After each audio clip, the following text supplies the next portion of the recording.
tarot time, and then I'll grab the doggos and watch the video. I really want to see Hassan's reaction to that. Ooh.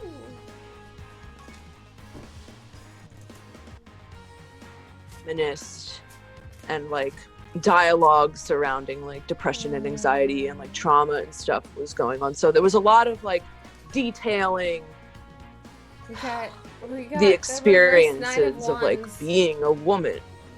Oh like, yeah, Goth mentally ill. Goth Doesn't look like a good Shakira, card. and I don't. I remember Goth Shakira Yeah. was big, and then she died down, and then we're both friends with Bunny Memes. Yeah. and she stopped doing that. Yeah. They haven't that's- made them in a while. So that's actually a Bunny good. was solid with it though. Yeah, no, she's great, and so that's a good segue. So let's talk about, because I think she was on there too. So at some point, Bottom to Bottom Texas, a show, right? You did a meme show. What was that for? Adult Swim? Yeah. So tell me about that. What happened there? A stalemate. I don't know where to start. Where do you want me to even? So how did you get Living a? So in how did you get a meme paranoia. show? Is this my? Okay. How did that happen for you? How did you get be a part of My that? mind? Is that what we're talking Manifestation. Okay, so literally, like, it's been my dream since I was a kid to have a show on Adult Swim. When I started my meme page, like, that's what my end goal was. I was like, there is no foreseeable future. There's no path that I know I can take to get anywhere through doing this. But I feel like if I just put this like resume of my ideas out into the world and show people like, hey, I can be funny and creative. Look, I'm doing it. Here it is. Maybe I could somehow land a fucking gig at Adult Swim. And it happened way sooner than I thought it would. So basically what happened was I had been in more than a few meme art shows like across the country. I remember that. Yeah. So, and Fatima, Jin Kazama, reached out to me and was like, hey, I want to do one of these meme art shows in Atlanta. And like, we had done one together. She's like, they were like, I know you've been in a couple, like, do you think we could do this? I'm like, I have never organized anything at all in my life, but let's do it. Like, why not? And I was like, wait a minute. Is that her name, Enchantress? Adult Swim is down in Atlanta. Maybe somehow we could like reach out to them and try and get them to like sponsor the show. And then maybe that will lead to them like paying attention to us. And later on down the line, we could like work for them or something. Yeah. I'm going to try and like shorten the story as much as I can. So long story semi-shortened. We get in touch with someone who works there, and they were like, so Adult Swim has actually been wanting to like integrate themselves into the meme community, but it is the law of attraction. Don't they know it's Halloween? It's literally, that's how my life always works out. Is it a fake tree? I hope it's a fake tree. That tree is not lasting. So anyways, basically we get in touch with someone from there, and they were like, Adult Swim doesn't really like sponsor stuff like that, but they looked at your pages and they want something to do with you. So we had a conference call, me and Fatima, with like the two like big bosses at Adult Swim. They're like, we really want to work with you guys, blah blah blah. Come down here when you have the show and film something. Dude, oh my god. Sorry, there's like really loud reggaeton going on. I can't hear it at all. Thank you. Okay. I got no dancing. So basically we had the art show, and Help and Trapped Inside of a TV and I like kind of came up with a script for what we were gonna do. But we thought that we were just filming this one live stream. We had no idea that we were pitching a pilot. Like, we showed up to Adult Swim with no sleep, like so like hungover and tired. And they literally said to us, all right, are you ready to like pitch your TV show? And we're like, Duke, thank you so much. What? Thank you for your They're like, oh yeah, like you're filming a pilot right now. I'm just writing a list because I can't remember things. I was like trying so hard to not like start hysterically crying because I was like, this is like all I ever wanted in life, and we didn't even prepare for it at all. I had no idea that this was happening. But we filmed it. It was actually like the cast was completely different. A lot of people dropped out. The format of the show ended up being completely different. Like, it started out kind of as like The View, but on acid and Adderall. Like, yeah, wait, were you there? Were you on the show the night John was on the show? No, actually, because I had already planned. It was my birthday, and I had plans to go see my boyfriend at the time, or in California. My boyfriend in California. Yeah, what I'm doing now. And basically there was a lot of like drama going on behind the scenes with like Gangster Popeye being just like an evil person, and they were like, we are like the boss is an adult, and they're like, oh yeah, like we can wait for you to come back, and like she's like, we're not waiting for you, like we are filming. Oh my god, tell me, please. Blah, blah, blah. So I just had to skip the second episode. In. My god. So yeah, for those that don't know, what was interesting about that situation too was a bunch of my favorite meme accounts ended up for a little bit there living in a house together. I thought, the meme house, I guess, but you didn't live in the meme house though, right? No, I didn't. Oh my god. No. Yeah. No. I lived by myself in a haunted house. Oh, you did live in Atlanta though? Yeah. What part I of was Atlanta? literally like 2 blocks away from them. Oh, okay. In Sylvan Hills, where Young Thug is from. I'm losing my mind. A lot of So- legends out of there. apparently. So I noticed you're always doing stuff I for some sleep, or I'd be people online way who worse. have problems with drug addiction. You're always what are the things you Could you send imagine out if I to didn't people? sleep? The Narcan Yeah, the Narcan. and Do fentanyl test strips. you still do that? Yes. Yeah. Go ahead. Pause the music.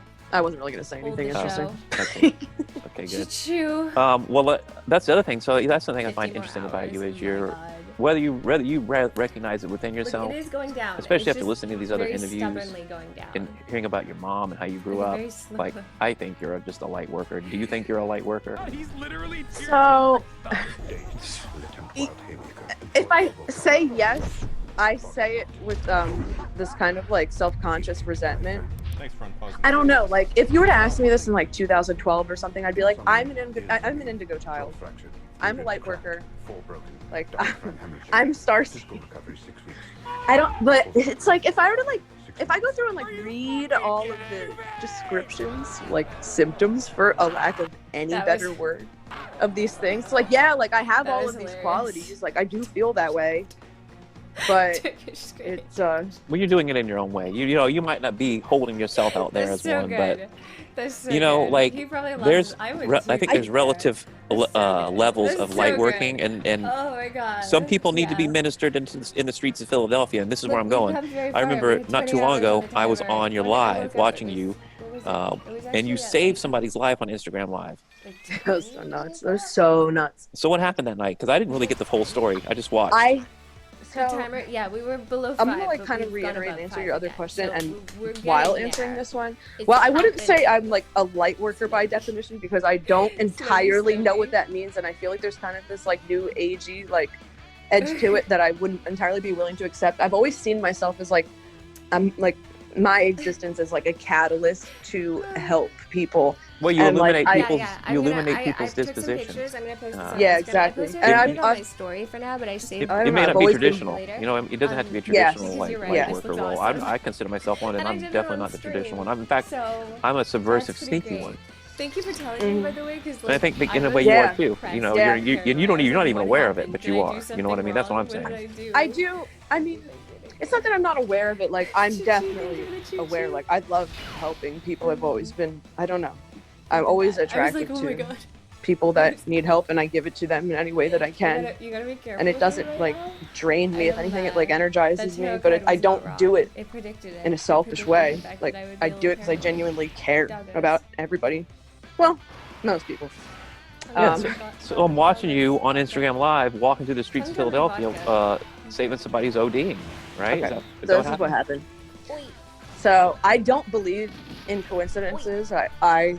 I don't know. There's just too many like absurd what would be coincidences that happen in my life. Like I'm always in like the right moment at the right time, and there's always so many like signs, whatever else. Anyways, this is one of those moments. So that night, I was not going to leave my house. It was during Corona. There was like nothing going on. I had nothing going on, but I was in debt from coronavirus, and so some like 70-year-old man that I met like one time like texted me out of nowhere and asked if I could get him weed, which I don't sell weed. I don't even smoke weed actually anymore. But I was like, I'm going to overcharge you because you're a terrible person. He was a jerk. And I was like, okay, yeah. And so I drove all the way to Jersey to like meet him. Long story short, well, that part of the story, shortened part of the story. He essentially like ditched me. Like I went so far out of my way to like, I spent like the last money that I had on weed to get for him, and then like drove for like an hour and a half, almost like 2 hours, like chasing him around. Then he got scared by the cops and left. And then I was so angry that I was just like stewing in my car. And I decided to go on Instagram Live and talk about it. I had actually just done a podcast with somebody else too. I think I was talking about that. And I was just sitting on the corner in my car, and I was about to go in. I even said it on live. I'm like, all right, I'm gonna get off of here. And I was like, actually, no, I'm gonna sit here and keep talking to you guys, and like smoke a cigarette or something. Right after I say that, I see this like group of people walk by, and I remember I was like in a really bad mood, and there was something off about all of them. I remember they were like, so what, we're just gonna leave her? And like they all had like their eyes like their eyes were like half closed and their mouths were hanging over. And I started ranting about them. I was like, do you ever just look at a group of people and there's something about them where you know they're just so fucking stupid? Like I was just like so angered by these people's presence, and I didn't know why. And then this other girl, while I'm in the middle of talking about it, this other girl walks up to me and she's like, are you guys okay? I'm like, what do you mean you guys? It's just me in here. I didn't say it like that. I was like, what are you talking about? And she's like, oh, are you with that girl? And I look at the corner, and there's this girl who is like slumped over, like really pale, clearly not breathing, like dying, unconscious. And I'm like, oh, that girl's not okay. Get out of the car, go up to her, and she's like not breathing, not conscious. And the people who were like around her, again, for a lack of a better term, I guess I have no vocabulary, but they were normies, and they had no idea about heroin. Yeah. They didn't even know what Narcan was. They didn't know what was wrong with her. And I was still on live while all this stuff was happening, and I was like, you know what? I have Narcan in the house. Like, let's fucking save this chick and run in my house. Yeah, that's right. I remember the running. Yeah. Were you in there? Yeah. Yeah, you were. Yeah, run in the house, get some Narcan. I had to hit her twice, and she didn't even like pop back up right away. I hit her twice, and like maybe like a few seconds after the second one, she like came to and started like crying and hugging me and like thanking me. And she was like, this was the anniversary of like my husband's death, and like my best friend just died of cancer. She's like, thank you so much. You have no idea how much. And it's weird because I always park right there. I was like walking by the other day thinking about it, and I look up and there's like all these like flowers. So it was right, she was leaning against a telephone pole, and there's like, right now there's all these like flowers like in memorial of somebody there. I don't know, it freaks me out when I see it. But yeah, that's what happened. That's crazy, man. It was just like, I wasn't even, so fuck, I just ruined your joke. I'm so sorry.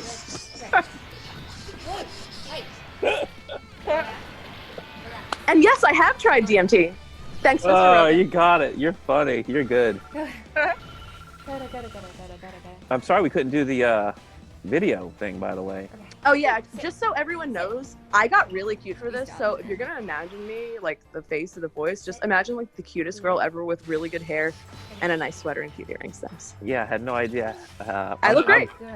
I'm sure you do. I saw the last video you did with the guy who was just sitting in a white t-shirt. I'm like, no.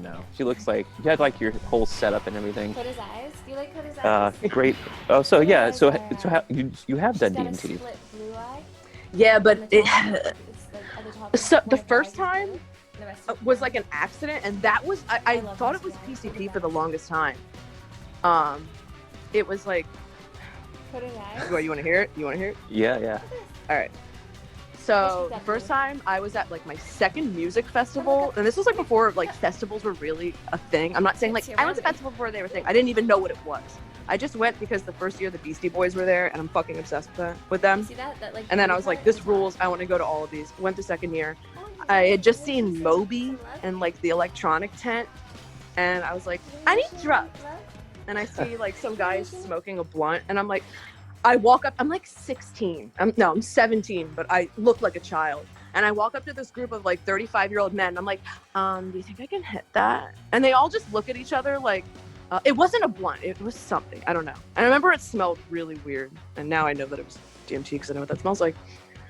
But they all just like look at each other and look at me, and they're like, all right. I hit it a couple times, and then I thought I went blind for the rest of my life. I could only see out of a triangle out of my left eye, and then everything else looked like a kaleidoscope. And it was only like, the festival was not over. And my parents were coming to pick us up with my baby sister in like 3 hours. We still had to see like Lil Wayne and like Kanye West and like Modest Mouse or something. I don't even know. The lineup was sick, but weird. I think I remember that lineup, yeah. Yeah, it was incredible. I ended up throwing a Gumby figurine at Lil Wayne, which was actually hilarious because... So, do you remember when Lil Wayne got arrested and that like really funny like deposition video came out of it? Okay, so at the time, Lil Wayne is literally like one of my favorite artists. Like I'm obsessed with him still. And at the time he was. I remember my friends had to like walk me around everywhere because I couldn't see. Everything was just like kaleidoscope. And they walked me over to like where Lil Wayne was performing. And I remember I was like sitting on the ground and he was not coming out. And I was like, where is he? And they're like, I don't know. We're just getting like pissed off. And for some reason I started chanting like pussy. I don't know why. Like it wasn't like supposed to be mean. I wasn't like calling him a pussy. I don't know. He had this song like Pussy Monster at the time or something. I was just like pussy, pussy, and then the whole crowd started chanting it. Like thousands of people started chanting it, and I was like, oh shit. And then he came out, and he was like mad. But now I know why. I didn't know this at the time. He came out. He was like pissed off, and I had like this Gumby figurine in my purse and I like threw it and it like went on stage and it hit him and was just like, the fuck is my life? And then started performing think Pussy Monster. It's like playing guitar and shit. But I didn't know. I mean, I realized this like years later. I don't know how I didn't make the connection, but the reason he wasn't coming out on stage was because that's when he was getting arrested for all those like guns and everything else. But for some reason they let him perform anyway. Probably because I chanted pussy and because I was on DMT, so I had to will that into existence. But it sounds like you smoked some chonga. That's what they call those. It's like, I forget the actual stuff that they put in there, but it's a DMT plant that, you know what I mean? Like you smoked DMT, but it was mixed with other things. Yeah, because like you can't even really smoke it in blunts or like. No, well, that's the thing. It's not, I think, what do they say? You need the MAOI if you drink it. You can't, otherwise you have to smoke it. Yeah. Yeah, it's confusing. And then like the only other time I ever did it was after Spangle, obviously. But so I was with like some of my good friends. Then like there are these two guys so my one friend at the time was like a big drug dealer, and there was like these two guys that were with us because my friend was like a big drug dealer, and they're like, hey, if we hang out with him, we can get free drugs all the time, yay! And we're like 42 and don't have any teeth. Anyways, so. Like, we were all smoking DMT out of, I don't even know, like a bong, what the fuck ever. It was already on acid. I don't remember what the fuck it was. It could have been a spaceship. But I would like go to hit it, and then the one drug addict guy would be like, no, you gotta hit it like this. And then he would like take it and fucking torch it and hit it for himself. And I'm like, oh, you're not actually trying to show me how to hit this. You're trying to pretend like you're showing me how to hit it so you can get another hit. I get it. And then like I was finally like, dude, I get it, just stop. And I didn't get a good enough hit. Like it wasn't this like ethereal mind opening experience. You haven't broken through on DMT yet. No. Your time will come. What about LSD? You like LSD?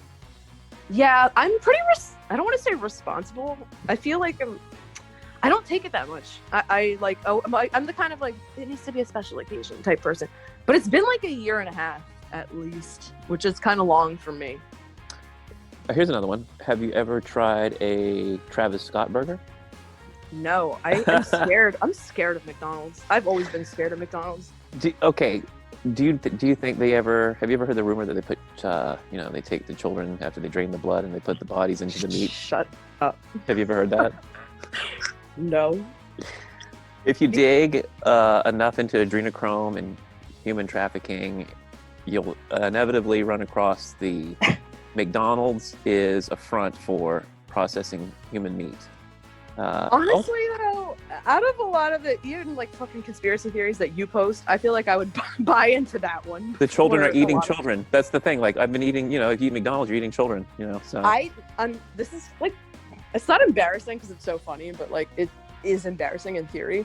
I used to be literally like scared of McDonald's food. My sister is 9 years younger than me, and she used to like get chicken nuggets. I was terrified of their chicken nuggets. I would be like, you're a light worker. You are unconsciously aware of how dark and, you know, unvibrationally, you know, how much that would compromise you. She would literally chase me around the house with like a chicken nugget, just saying nugget, nugget, and I would be like screaming and running away. And I was like a teenager. I know, running away from like a little girl. Yeah, exactly. Like literally a baby. I'm like, get that away from me! Like, don't let it touch me. I remember sitting in McDonald's because like I grew up in one of those like only fast food on special occasions, and we don't drink soda or eat sugar cereal around here households. And like, that's right, because your mom wanted to be a nun. Yeah, she was a nun. Well, she lived in a convent for like 2 years. But yeah, like I remember eating McDonald's. I was like 5 years old with my aunt, and I remember biting into the chicken nuggets and like looking at it. Like it's one of like my earliest memories. I remember like looking at it, and I look up at her. I'm like, "This isn't food," and she's like, "No, it's not." I'm like, "Well, what is it?" She's like, "I don't know." And I started like hysterically crying, like threw everything in the trash. And like, no. Well, you confirmed that. I stopped eating it after this last 6 months of re-pounding myself in the head with all the conspiracy stuff, because you know, Corona gave me nothing but time to go. And you know, they opened up the internet. It was the most amazing thing. I don't know what happened. They opened up Google, Twitter, all these things for adrenochrome, pedivore, Pizzagate, Frazzle Drip, all these just terrible things. And slowly but surely now, over the past few months, it's gotten, obviously, we're getting closer to the election, totalitarianism on the interwebs. And it's absurd. It's absurd. Oh, no. Were you going to keep saying something? No. I'm kind of getting towards censorship. And I know that at some point, I had been taken down here. I don't know what happened, but I was like in this zone where I would log on and it would just spin and not give me any kind of access to it. But it wouldn't let me, you know what I mean? It was just weird. Now, I know that we were talking, you knew somebody that brought you back from the dead. So what happened? I remember one time that you lost your account, right? You got deleted. Yeah. Wait, can I say something about Pizzagate real quick? Oh, sure. Okay. So I actually started to buy into Pizzagate like a pretty decent amount a while ago. But all right, there's like two of the biggest, like most considered like reputable Pizzagate conspiracy videos. I was watching them and I was buying into everything, and then all of a sudden they show this pizza place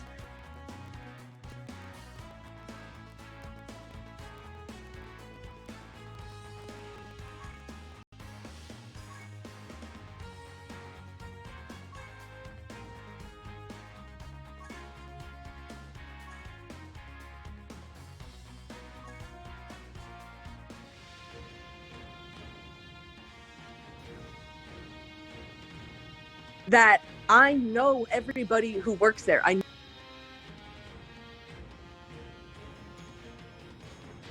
know the owners. I've been in every crevice of that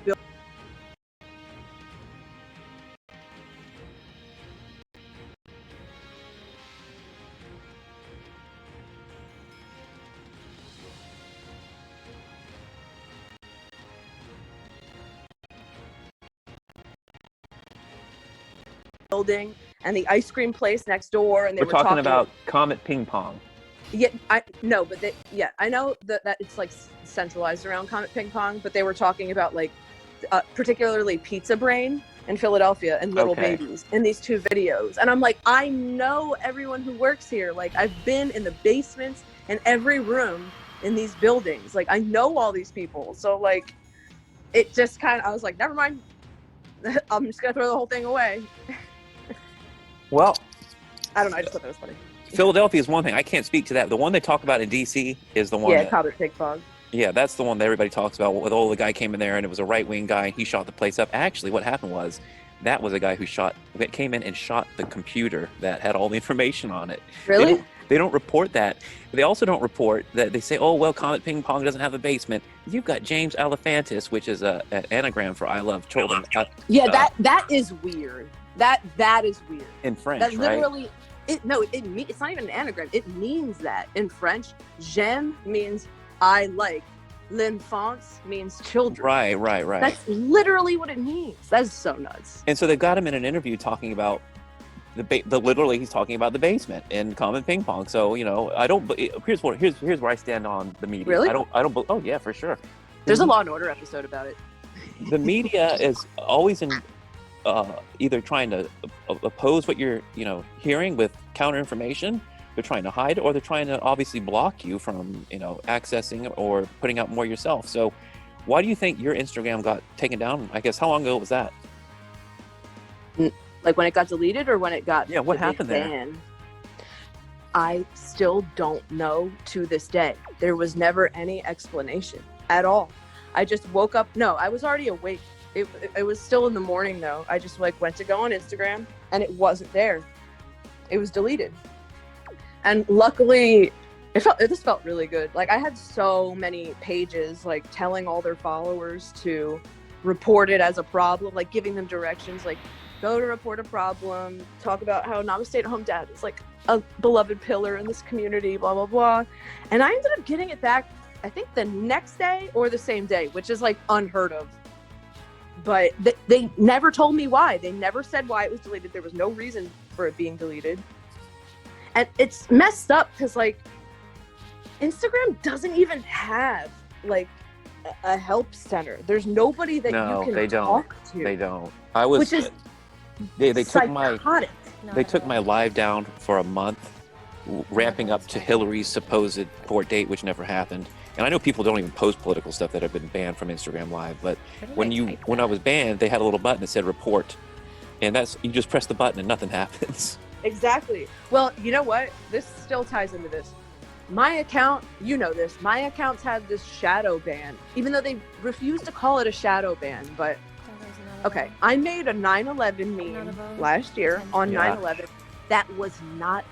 I mean, obviously, it's a matter of interpretation, but it wasn't offensive. It was not even making fun of 9/11, and it got deleted. And when that happened, it cut my engagement overnight by 4/5. I have been, and it's still like that. I have been banned from I was literally completely banned from the Explore page up until 2 months ago, and now I still only get maybe 100 hits on Explore. I was getting it cut all of my numbers by 4/5, which is a ton. It completely sabotaged. I don't want to say completely sabotage my career because I'm still, my page is still growing. You're gonna be fine. Yeah. But I should be at almost 100,000 followers by now. You should be more than that, way more than that.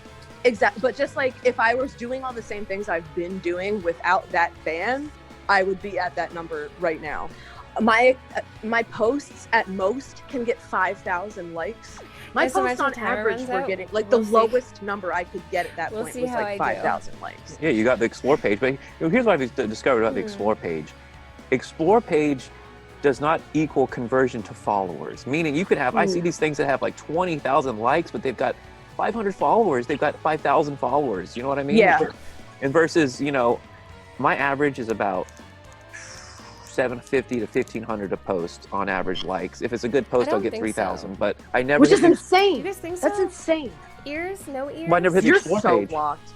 Oh no! Of course. What would be interesting? It would be so interesting to see what Twitter, Instagram, Facebook, all these places look like without censorship. Right. Who would be, what the message is, what the content is, who would have the most followers. I don't think ears. It's very suppressed. Well, here's the thing though. So I never finished saying this. No ears. That 9/11 meme, it did not go against Instagram guidelines, and they brought it back. When I'm not, they were sorry, we don't know why we took this down. It actually didn't go against guidelines. We're putting it back up. Somebody reported it. It's Halloween. Yeah, I think it just got mass reported, but the ban never got taken off. So it's and I honestly, it's weird to me how little the amount of posts that I've gotten deleted is. But here's the thing, though. Don't you know that the artificial intelligence can read fonts? Yeah. They can read it. So even if you write about QAnon and it's not, if it's anti, even you're flagged. You have to be very careful what you're posting because even Q has dropped a post where it's format your memes like this, put giant squares at the corners so the artificial intelligence looks at it and says, oh, we don't have this in our database. Because what happens with the artificial intelligence, it does a few things. It can read the actual text, which is why Q says hide the text, make it as weird as possible. And it also, when it finds a problematic picture or meme, it stores it in its database, and it recalls that picture, and it says, okay, here's the same picture, automatically banned. Yeah. And then you've got people reporting it too. That's humanized. But I don't get that many people reporting my memes. I never get posts deleted. It's very rare. That's why it doesn't make any sense that I got that ban. I think it was just because it was like 9/11, and that was like a big all right, hit her with the ban hammer. Like she made a 9/11 joke. Not okay. Too political. Because like I had only maybe had like 4 or 5 posts deleted prior to that, and the like 2,000 plus memes that I had posted. It didn't make any sense. Because you see like those kind of like edgy, like 4chan-esque pages that get stuff deleted all the time, and their shadow bans will go away every 2 weeks. But that one, it's never gone away. And I've actually gotten in touch with somebody who's like high up at Instagram. He's like, hey, like, I'm sorry, I don't really know what to tell you. Like, it's not like a typical shadow ban. Like, I don't have hashtags banned or anything. But I was like, you may be I feel like I'm being gaslit. Well, you may be linked to too many problematic accounts. Is that a thing? Well, here's the thing. It looks at your total signature online. It's like your network to all these other characters, your own. If you have other accounts, it takes into that account as well. And I'm sure it reads that I'm posting my political accounts to my because the thing is stop reposting me. I'm just kidding. No, but I'm saying, like, I'm sure this is an artificial intelligence using a quantum computer. This is something that can see an incalculable amount of probabilities into the future and say, this is leaning this way, this is a left page, this is a right page. All these people, people that may hate your content, hate you, may not even agree with you, will repost your content. Or, you know what I mean? Like, when you're putting your truth out there, you're attracting adherents to your truth, but you're also attracting detractors. They also know they believe in your truth, but they hate your truth. I mean my fingernails. Plus, people can interpret things however they want. I had some incels repost my meme. I deleted it. The red pill meme. I saw some incel pages posting it, like, unironically, which I kind of knew would happen. That's why I made it pictures of Obama. But still, yeah, like, people can interpret things however they want, and they do. Maybe it was one of my joke pages that reposted it. What the fuck? Was one called Disinfo Wars? Nice, go ahead. I saw that one, but I didn't think it was an incel page. That's not. I just thought it was. That's yours. Page. Yeah. If it was like I want to get an InfoWars tattoo, sticker tattoo on my ass. But I don't have anything. InfoWars? Yeah, I want an InfoWars sticker tattoo on my ass. I don't have any tattoos, but I want just that one. Oh, that's cool. I don't have any tattoos either. Right? What's your sign? Taurus. Cancer. Are you Cancer? Yep. We already talked about this before. Cancer's my favorite sign. I don't know. For boys. I don't know if I have a favorite female. I'm attracted to fire signs, I've noticed, but I don't have a favorite particular one. Let's see. I got some more questions here. We're running out of time. I've got to wrap it up. Do we have time for the PCP story, or should we save that for next time? That's long. Okay, we'll save that. We'll save that for next time. Okay. And I think that'll go with the theme of the next one. Oh, you already have that in mind? I'm so excited about it. Oh, yeah. Oh, no, I've got, with you, there's lots of content. Yeah, this is good. So another thing, when I first reached out to you, obviously I admire what you were doing. I thought you were cool. And there was a lot of other people in the beginning. I'm like, man, these people could all benefit from floating. Like, they don't even know it, but like, let me get these people some free floats. And so, like, you and some other memers, and I won't name them, but none of them. Like, and they were female and male, not just all females. But and none of them in the area I live in, so it wasn't like, oh, I'm gonna hang out with this chick. But no, what I realized was like, wow, floating is taking my life to the next level. Like, let me see these people who are like creating content which is like affecting hundreds of thousands, if not millions of people. Like, that was my mission with John. I get it. Like, okay, I'm gonna raise his vibration by giving him the tools to do it himself, and then by virtue of that, his content will just become higher vibing. Thank you so much. At his own version of it. And it's the same thing with you. And so I tried, and the offer still stands with Matt K Floats in Philadelphia. Shout out. I think I was gonna message you about that yesterday. It was like before you even reached out to me about the podcast. I've set up way before having a podcast. This wasn't even about having a podcast. No, I know. No, not because of that. I thought that if I brought it up, you had messaged me. I had planned on messaging you. You messaged me first, and I thought it was going to sound like shallow if I was like, yeah, and I totally meant to float. So, like, is that still available? Do you get what I'm saying? I thought like the timing would have sounded. No, it's fine. Any doesn't matter. You can still do it. Just like actually I can do it whenever. Yeah, with Matt K at East Coast Float Spa in Philadelphia. Perfect. But so that's what I was talking about. So I initially wanted to help all these people out. You were one of them, and a bunch of times I tried and I just gave up. And so here we are. We were going to talk about floating. That was the hope one day, but you still haven't floated. So one day I reject your notion to enlighten me. It's fine. Oh, yeah, You're already enlightened. Listen, I already know you're a light worker that has forgotten that. You're just waking up to that fact. You can see it in the work you do. You're living your truth. You are helping people left and right, passing out all kinds of things online and sending things to people that help them out. The what is it? The fentanyl or the Narcan and fentanyl test strips. They're Also, fentanyl, anyone yeah. listening to this podcast can reach out to me, and I can good. mail it to you if you live in the U.S. Put it for doesn't free. like the rainbow one. Mishka doesn't Cool. enjoy it either. So there's that. But it won't want to watch do you have any like She needs quick, it, which is fun weird psychedelic for us. stories to tell before we wrap it up here? I have the. Should we make it I 1,000? saw a UFO on acid one, and I also have like an interesting one about a bunch This of is the dogs gold saving one. me. Will you tell me Aliens or dogs? well, I tend to gravitate towards the aliens, but I'm gonna let you decide. Alien story. Even though I feel like everyone who follows me who's listening is like, This is oh, us, not yeah. again. Okay, alien or dogs. This is the goal. Okay. Goal. All right. Goal. So, goal. all right. So I was with maybe It's like 1,000. So 3 of my that's- friends, it's like pretty my best wild. girlfriend and these like 2 cool older quadruple guys, digits. and we The were goal. in these woods near my house, It's and we a were goal. planning on taking this acid that was like notoriously really strong, I had to start. and we all took it at the same time, and all 3 of them started tripping so again. hard, and I felt Cheers. nothing, like for so long. You're already And- enlightened. Yeah, it just doesn't affect me. I'm like Ramdas, Exactly. that guy that he met. Yeah, Whatever, I haven't read Maharaji. that in a long ass time.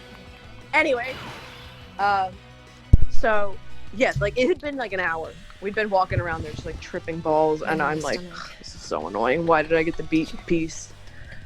And I was like, it was starting to get dark, but they were all like laughing really loud. I had like known the woods pretty well because I'd like smoking blunts there and playing soccer there since I was 5.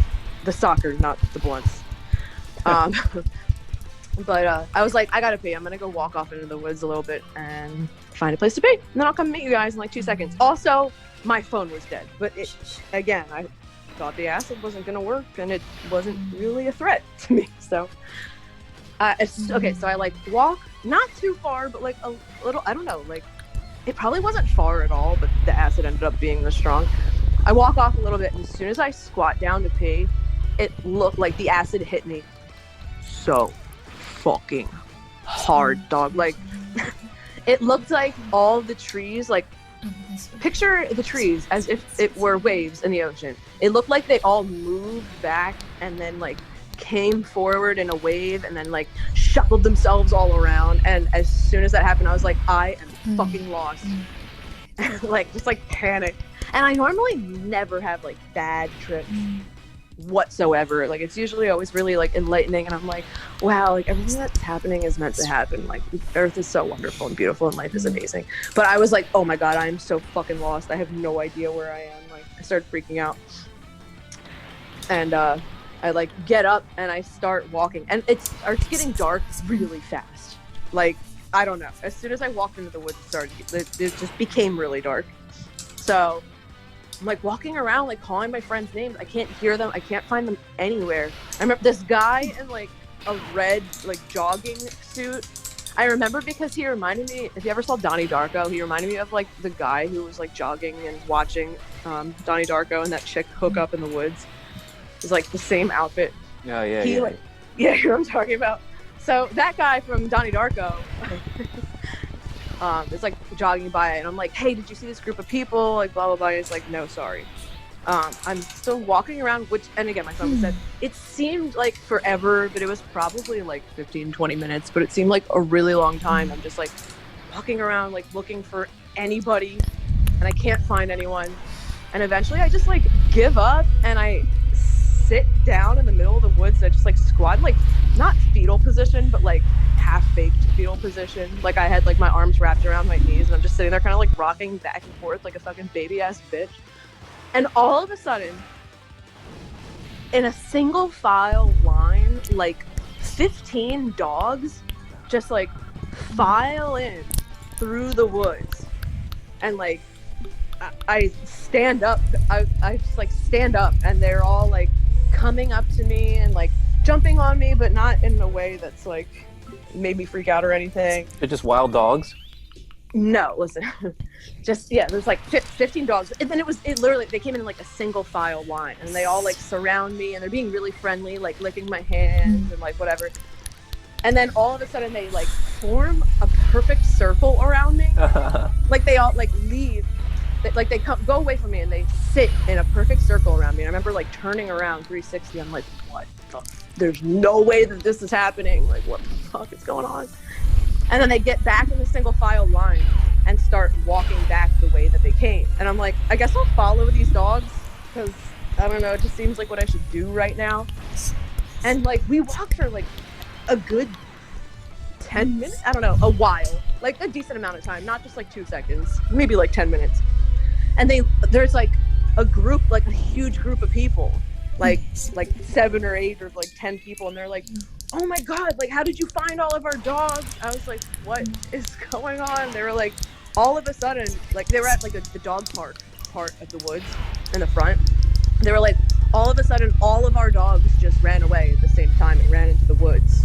And they were like, I was like, oh my god, they saved me. And I like told them that, and they were like, okay. And I was like, can I please borrow your phone? And I like borrowed one of the people's phones and called my best friend, and they came and met up with me. This is how I know it really happened. So I call my friends, I tell them where I am, they come and meet me, and we start like walking again, and I'm telling them what happened, and they're like, you are on acid, like that didn't happen. And then like a few minutes later, I see the Donnie Darko guy, and he was like, why were those dogs sitting in a perfect circle around you in the woods? That looked so crazy. So I know what happened. So let me ask you this. I had a witness. Were you genuinely in distress at that point, right before the dogs? Like you had that energy of distress? Yes. I was fucking like rocking back and forth. I don't do stuff like that. Right. I don't know. I just. So you were like sending out this giant magnified signal on acid of distress, and the dogs, they surrounded that. Yeah, they neutralized you by creating a circle. That's a crazy story. First I thought, well, maybe they're attracted to the urine, but nope. Because you weren't peeing though, right? You were just chilling. No, that was like a while before. Right. So yeah, they were attracted by your distress. Yeah. Oh, that's crazy. That's the crazy thing about psychedelics and animals.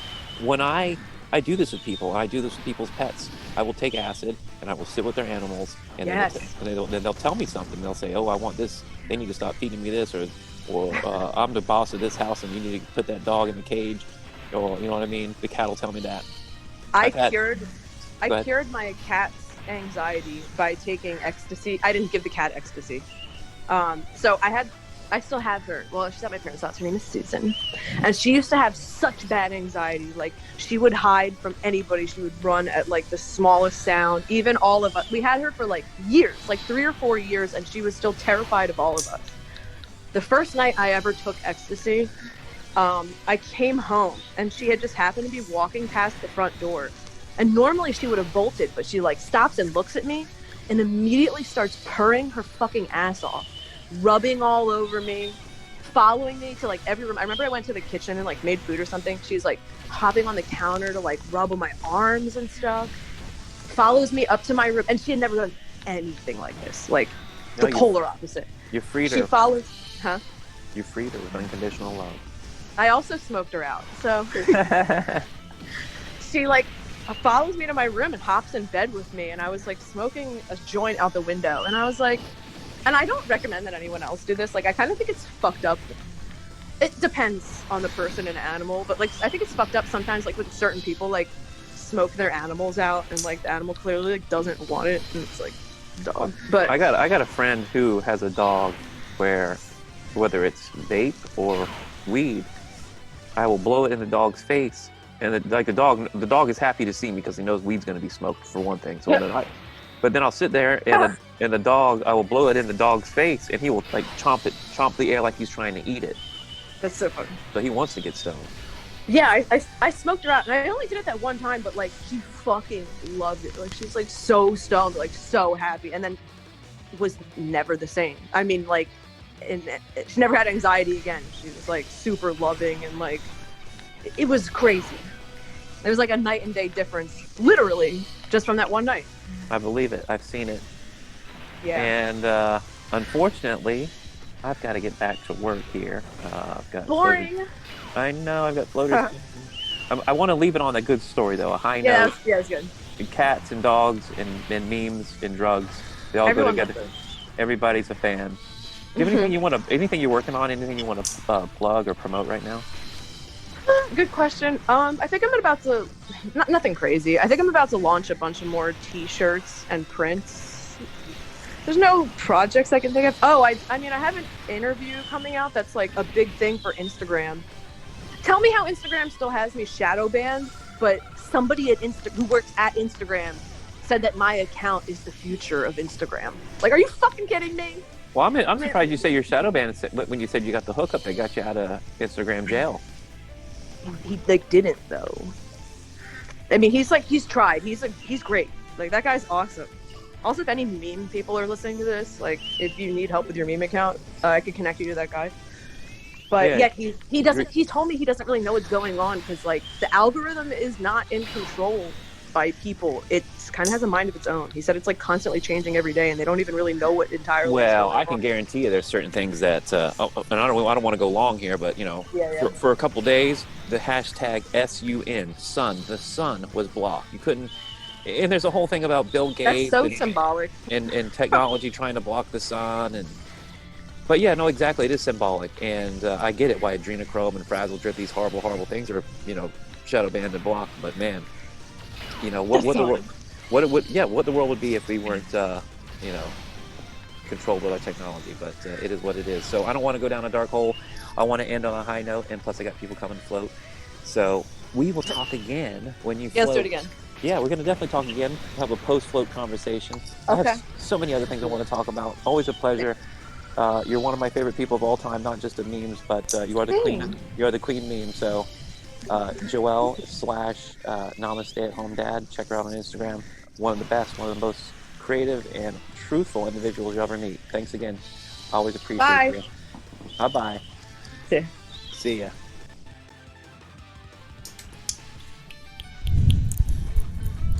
All right, welcome back to another episode. I'm really excited for who we have joining us tonight. I've been looking at his work now for probably the last 6 months by accident, and then getting really into it. So welcome Dylan Lewis Monroe. He is an American artist currently based in Cincinnati. He studied fashion design at the Parsons School of Design in New York City, where he later collaborated with several fashion houses, including Marc Jacobs, Hugo Boss, Derek Lam, and Coach. Since 2014, Dylan has been focused on fine art and its application to his own vision of fashion. In 2017, Dylan began the Deep State Mapping Project in response to the changing political climate in America. His Q-Web diagram spread virally across the dark web in 2018, becoming a worldwide phenomenon. It was published by the Metropolitan Museum of Art for the exhibit Everything is Connected in September 2018. Dylan is currently the administrator of the DeepStateMappingProject.com and the Instagram account at esmp.official. Lately, he has been touring through truth and metaphysical related conventions, speaking and exhibiting the Deep State Mapping Project. Welcome, Dylan. How are you tonight? I'm good. Thanks for having me. Not so many expos since COVID, but would love to get back to that. So I'm just going to start with where we are right now, which is in at the end of the lockdowns. How are the lockdowns in Ohio? How has that been for you in Ohio? It's been definitely different. I mean, I was used to going to restaurants and clubs, and that's all pretty much over now. I mean, restaurants have come back somewhat, but when the masks became mandatory, that's when it got serious, because I was fine with wearing masks up until the mandate, and then all of a sudden it became very icky. And I don't like doing that in grocery stores, and I see everyone around me is wearing a mask. So actually the latest thing for Deep State Mapping Project is this mask exemption notice and card set that I was actually just putting up on my website before I jumped on this Zoom. And that's my sort of answer to it, is to have a series of actually 5 different cards to exempt you from having a mask for various reasons. And I've actually switched to a face shield, but the whole world is different. I mean, it's not just Ohio, but we're all on this new World Economic Forum, plan for the 21st century, which nobody really likes except for, whoever constructed it. I guess like these technocracy people way up high like Bill Gates and the Swissies. But that's where we're at. So I'm not sure when we're going to get pulled out of it.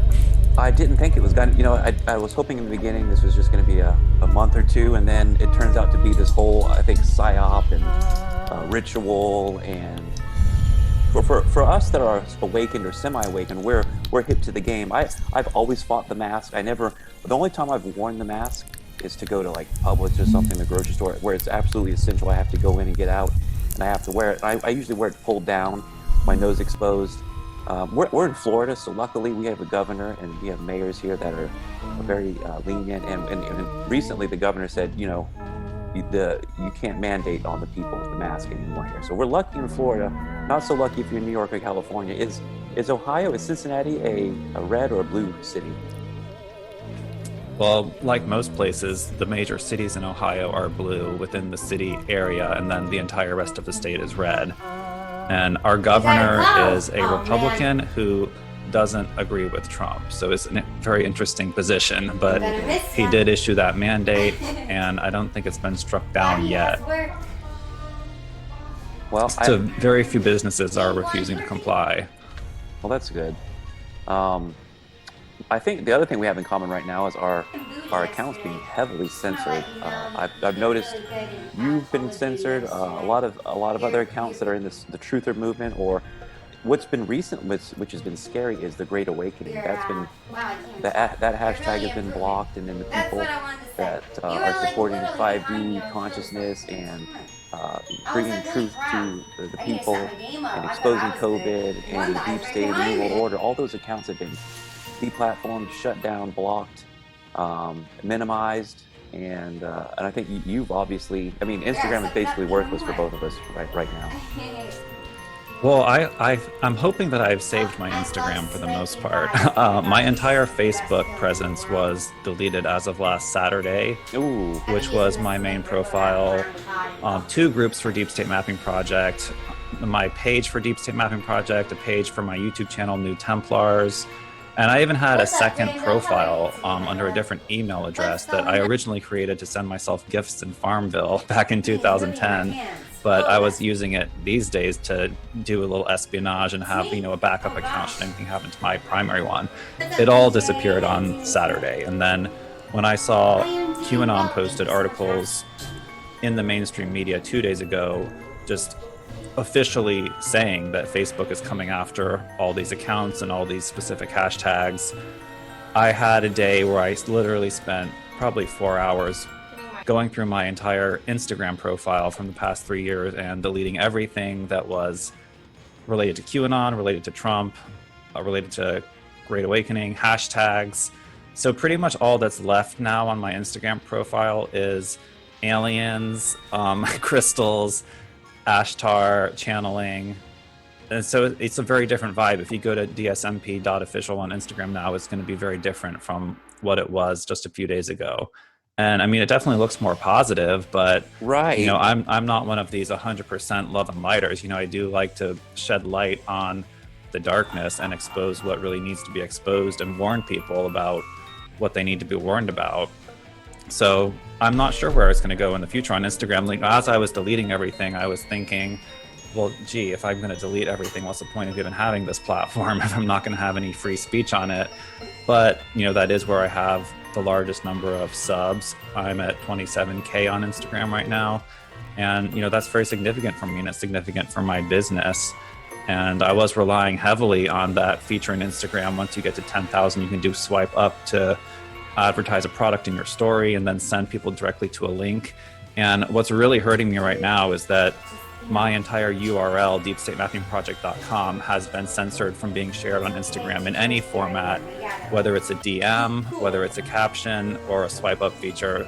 I cannot post the URL to my website anywhere, which I didn't even know that was possible, but I guess it is. So I'm having to sort of think of creative ways to circumvent that. Yeah, it's been. I did the same thing a few days ago. I went back and my entry into really talking about QAnon and conspiracy stuff, because I've been a truther for 20 years, but I kind of kept that secret, and then coronavirus just blew that open. I'm like, okay, you know what? Here I am. This is the truth. Let's just let it out. Let's talk about it. And so I went back to about end of February, where I started just bombing the shit out of everybody with these things. I either deleted the post if it was flagged or it was fact checked, or I took the caption and I took the hashtags out, because the hashtags were killing me. Adrenochrome, the Great Awakening, even the sun was blocked for a while. Hashtag SUN. But yeah, I heard about that. That's pretty weird. It's been a crazy 6-7 months. So for those that don't know, I've been studying you now for a couple months, and especially the past week running up to this interview. And one of the most interesting things I find about your posters are, especially the Q web, and I guess sometimes it's the healing web. I see a lot of these come up in Instagram posts, and it's like, oh, well, schizo post incoming, because there's so much information on there, and it's always like when I'm on acid or something, I'm always online. I'm finding people that are putting this kind of information on there. Now, at first, when I first saw the COVID poster and the Q map, I'm like, wow, like I didn't see a lot of spirituality in it. At first, I'm like, this is like. At first, I'm like, if anybody looks at this, is like all full of fear stuff. It's like gonna scare the shit out of you and take you into a dark space. So I was like, wow, I wonder who this guy is. And as I started to research you, I'm like, wow, this guy's actually one of the most high-vibing individuals I've ever researched, because you're channeling stuff. Thank you. And you're pro Trump, which I think is a good thing. I'm pro Trump, but we haven't been able to talk about it for years. I think finally we've been able to talk about it in a little bit more open form and not be as afraid of being canceled or shamed and what's really bothering me is we're all getting deleted or blocked over and over again, and people still aren't believing it. I'm like, well, why would they want to delete these things if it was it was just a joke? It was all this for a LARP. So it's been very frustrating, even in the face of all these things being brought into the light and everybody's accounts being deleted, that people are just still that asleep. So again, your work is, I look at it now, and I've been looking at the lines and the art, and it's just a beautiful thing. And when you get into your stuff, it's not just about the New World Order and the cult of Baal and the adrenochrome and the dark stuff. It's all about bringing this stuff into the light, exposing it, and showing the history. That was really interesting for me. I've learned a lot from looking at your stuff. You took a lot of these conspiracies that I only grazed the surface of, and by following your arrows and digging up just a little bit deeper, and you had some great links, by the way. Everybody needs to go check out deepstatemappingproject.com and go to the links, look at all the posters. He's got a Q key, he's got a COVID map, he's got a healing web, he's got an energy map, he's got a cult of, you say Baal, I say Baal. I don't know which either one, yeah. Yeah, I never knew how to pronounce it, but and the Sephiroth, another thing I found, people need to go read this, by the way. There's something on your link page, it's called The Golden Dawn. And that was one of the most amazing, you didn't write that one, but that was one of the most amazing things. And I'm so thankful you saved that, because I went searching for the original one and it's gone. Oh, that doesn't surprise me. But yeah, the original one was a little bit hard to find, and it was in 2 different sections too. There was a part 1 and part 2 that were on different websites. So I thought that was an important enough document to put on my own website, just to have a record of it and make it easy for people to find both parts in one place. And yeah, no, it's not by me. Some people do get confused, like why I'm hosting it on my site. It just so good, really yeah. Felt like someone that was really tuned in. And really? I listened to one interview of that guy on some radio show, a podcast, and he was just a normal guy that got this sort of moment of divine inspiration where he just saw this whole plan. And it's not necessarily the official plan, but it sounds like a very realistic possibility. Maybe a little bit hopeful, but well, I know that you are looking at your maps. You have more information than I even have, and I thought I had a pretty good view of the puzzle. Like, you really complete the puzzle for me, and then this Golden Dawn really is like the cherry on top. And what was really interesting for me about the Golden Dawn piece of information that I was reading was a couple days before I found this information, I was really going back and forth with targeted individuals. People always contact me saying they're targeted individuals. I look at them and I go to their profiles and I'm like, well, you're on meth or you're schizo or you know what I mean? Like, I'm not to judge too harshly, but you know, I've done drugs of that nature and they tend to have those effects. And so, in questioning that and putting that information out to the universe, I wanted a clear answer. I came across this, and this person totally goes into the targeted individuals and how, you know, they're being used. The targeted individuals are usually like a higher vibing type of person, and they're using targeted individuals as like a network, and they're using their abilities against them in a way. I thought that was fascinating. Yeah, I haven't exactly felt targeted individual myself. Neither have I. Even going to all these expos, like that's when I've been the most paranoid. You know, my first couple expos, I didn't know if I was going to come back alive, especially going into these main downtown convention centers like I would go to for AlienCon a few times. I was also, you know, pretty nervous the first time I went to Conscious Life in LA, just because that's going into the belly of the beast. And standing up on a stage and giving a lecture, you're really putting yourself out there. You know, if anyone wants to target you, like, there's the opportunity.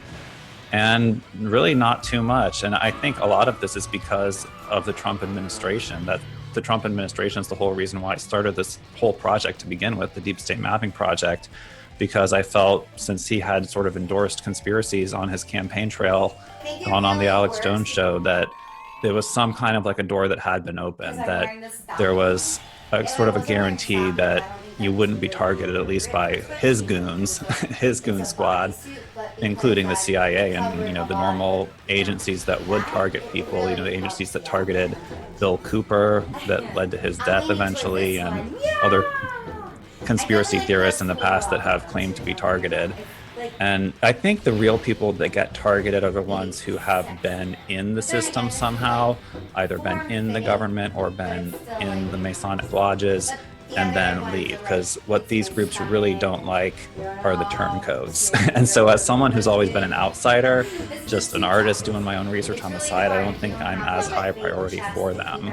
And I don't even know if they're still, you know, actively targeting people. I'm sure some people are being targeted, like I said, the ones that have been connected. But, you know, there's just so many Anons now. What QAnon has done is created the Anon army that, you know, who are they going to target? I guess they would target the generals of the army, but there aren't really generals, you know?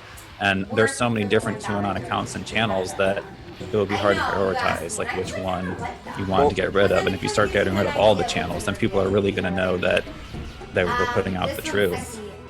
Well, that's where they're at right now. Yeah, exactly. I mean, so I think we're on to the truth here for sure. And when I find other highly tuned individuals that are able to process this very dark information and bring it to light and hold it in a loving space, I think this is the Great Awakening. That's what has to happen. And I think it's accelerating because that we're going into the light that much faster, and the darkness is that much faster being exposed. So I feel the same way. At first, for years, I never talked about it because, you know, you don't want to be that guy that's targeted. You don't want to be the guy on the internet that's the kook that everybody is making fun of. But the coronavirus blew it open for me because I knew the 16-year plan. You know, I knew a lot of these things were on the back burner or were still in the process of happening, Trump or not. And so I kind of knew that their agenda was depopulation, and it was only a matter of time before some kind of thing was released, if it was true. And when coronavirus was starting to happen, I'm like, oh, this is it. You know, like at first I thought, well, maybe this is going to kill us all or kill half the people. You know, maybe they pre-programmed us with the Avengers and the snap that gets rid of half the people.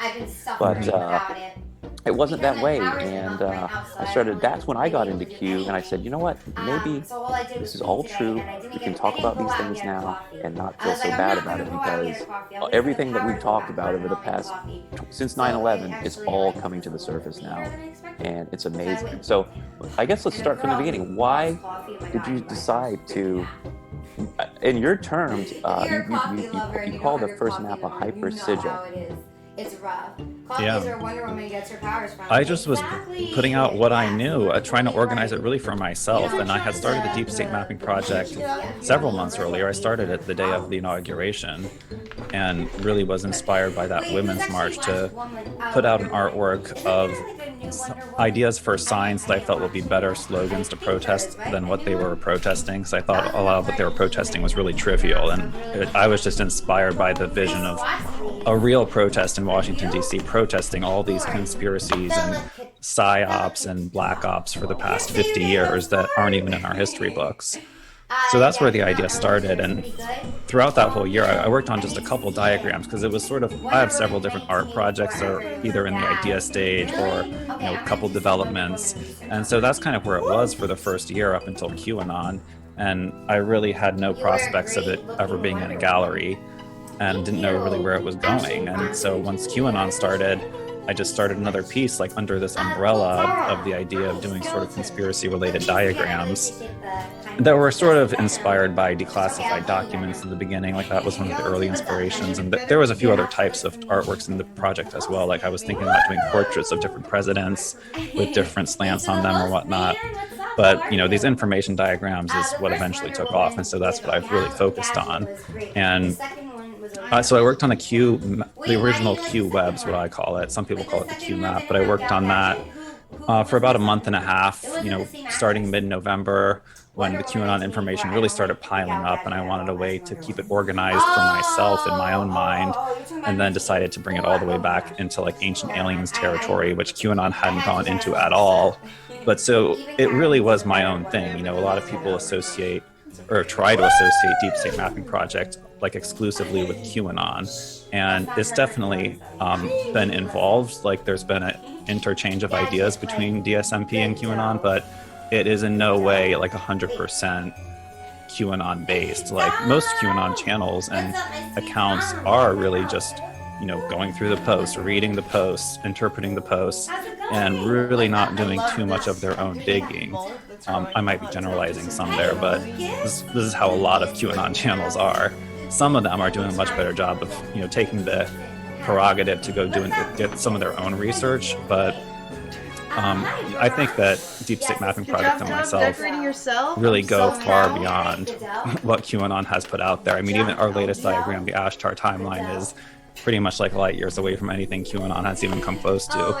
So I'm trying to do my own thing. I definitely support the ideas that Trump has put forward, but at the end of the day, I don't 100% trust him. So I'm the same way. I'm always leaving that door open to the possibility that he's potentially under the control of the bankers. You know what I mean? So there's that theory floating around that we're all... My fear right now is that he really is genuine, but that, he might not have the ultimate power to get this plan done. We've been waiting for these Durham arrests for so long, and we all thought something was going to come with, like, AG Barr, the Mueller thing, and it's just like, we keep getting disappointed, but it's partially the mainstream media, what they choose to put in the spotlight, but, we really haven't seen the ultimate QAnon vision yet, and I'm still hoping that happens, but I'm wondering if anyone's even cooperating with Trump. Who keeps me hopeful, and I listen to it every day. It's probably the best, and I think you've mentioned it too, is X22. Oh, hell yeah. I think that's, would you agree, is that probably the best Q resource on a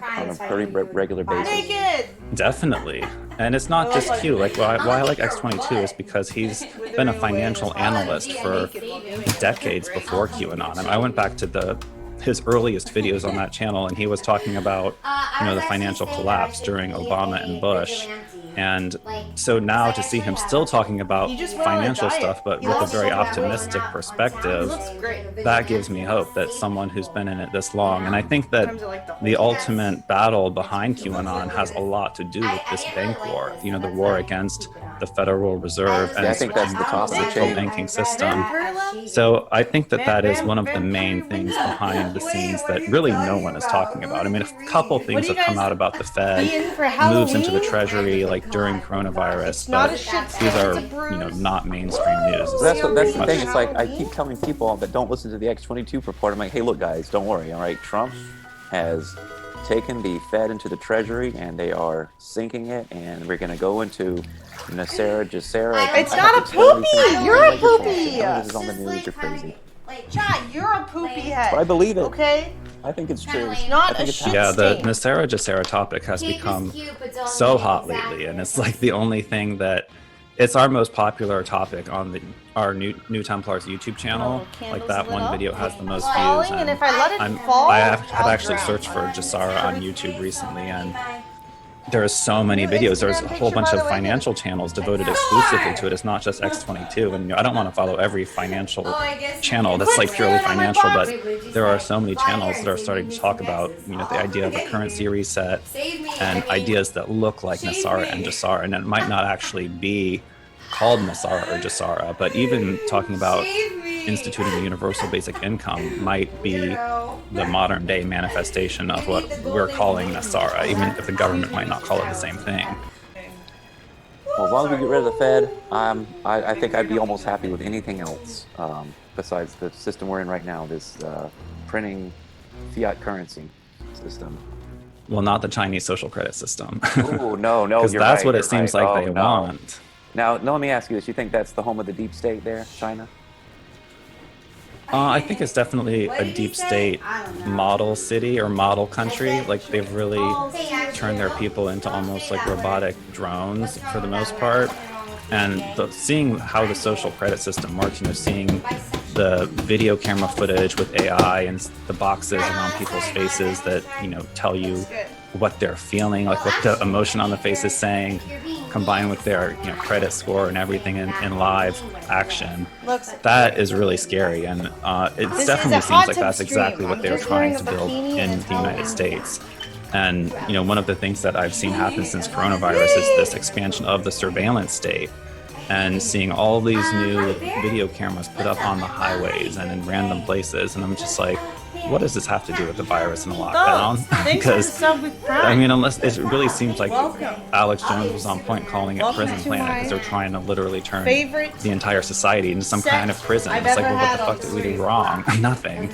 And no one wants that, so I don't know. The Democrats, I guess, are just confused in terms of voting for more of that type of totalitarian fascist stuff. Antifa is completely a contradiction. The fact that they're saying that they're anti-fascist when they're on the side of the people who are pushing the most fascist agenda.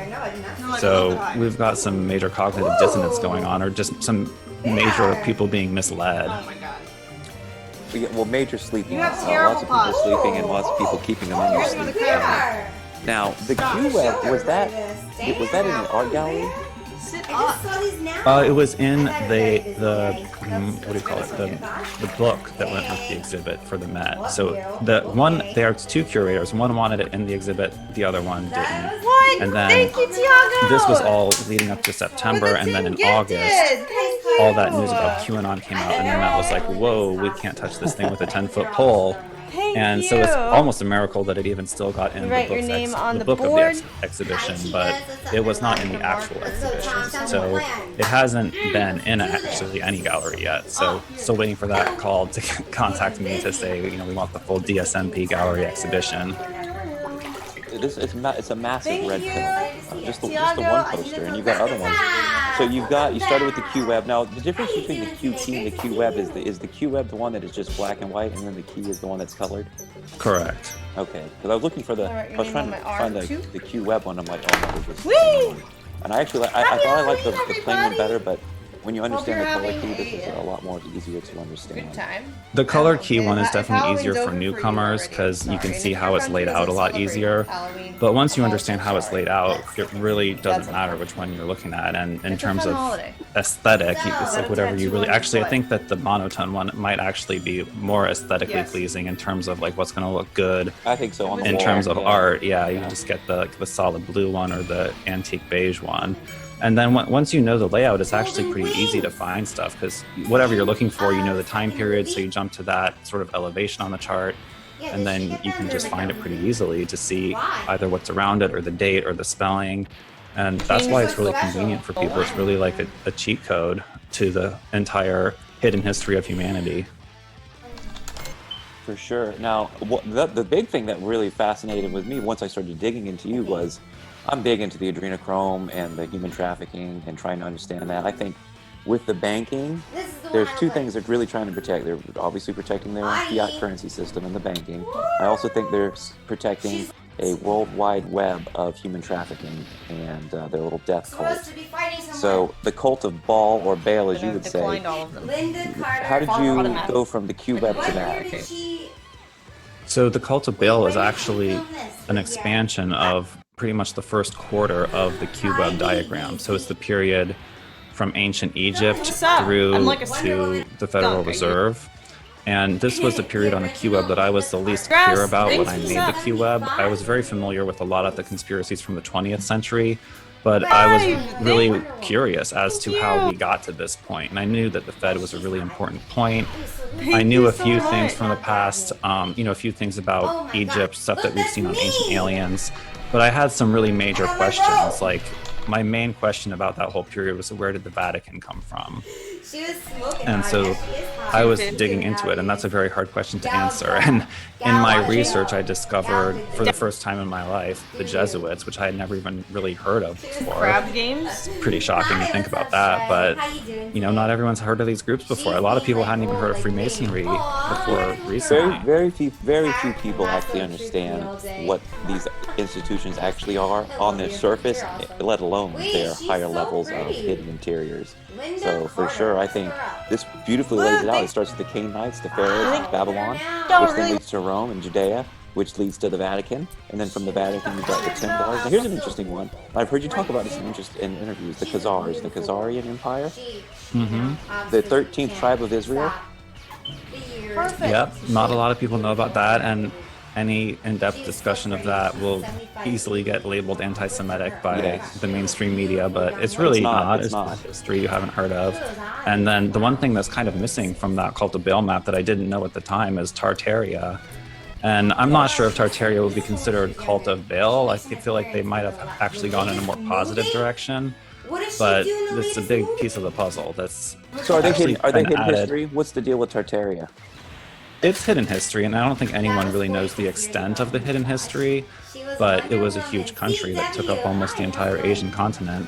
I think at its peak, the 1600s, maybe 14 to 1600s.